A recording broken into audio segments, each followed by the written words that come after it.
মানবিক কাজগুলো করতে আমার কাছে খুবই ভালো লাগে। অসহায় মানুষকে যখন খাবার দেই,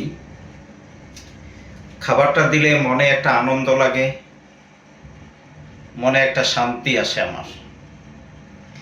আমার অনেক বন্ধুরা আবার জিজ্ঞাসা করেন যে মানবতা পেছে শহীদুল ইসলাম ভাই, আপনি যখন খাবার দেন আপনি দেখি খুব ফুর্তিতে থাকেন, খুব আনন্দই থাকেন, আপনার কাছে কি অনেক ভালো লাগে নাকি? তা আমি বলি যে ভাই, আমার কাছে তো অবশ্যই ভালো লাগে। কেন, একজন ক্ষুধার্ত মানুষকে খাবার খাওয়ানো, একজন ক্ষুধার্ত মানুষকে ভালোবাসা, এটা সবার কাছে কিন্তু ভালো লাগে না, কিন্তু আমার কাছে এত ভালো লাগে যে সেটা বলে আমি শেষ করতে পারবো না। আমি যখন খাইতে বসি, স্বপ্ন দেখা গেছে যে একজন ক্ষুধার্ত মানুষ এসে বলতেছে, মামা খেতে দাও। সকল নিজের খাবারটা নিজে না খেয়ে আমি মনে করি যে আমার থেকে তার ক্ষুধাটা বেশি।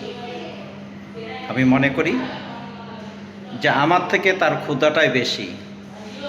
সকল আমি তাকে খাবারটা দিয়ে দিই যে ঠিক আছে, খাবারটা খেয়ে নেন।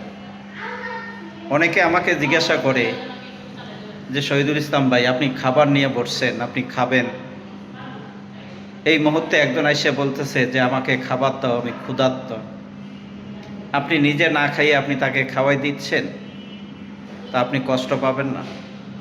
তা আমি বলি যে ভাই, আমার থেকে একজন মানুষ যদি সে ক্ষুধার্ত বেশি থাকে, আমি মনে করি যে আমার থেকে তার খাবারের চাহিদাটা বেশি প্রয়োজন, তার বিশেষ প্রয়োজন।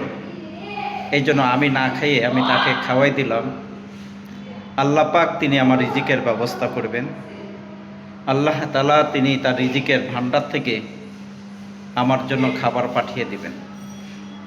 তা আসলে আমি নিজে প্রমাণ যে আমি এইভাবে এই কাজগুলো যখন করি, কিন্তু কোথার থেকে আমার জন্য যে খাবার আসে।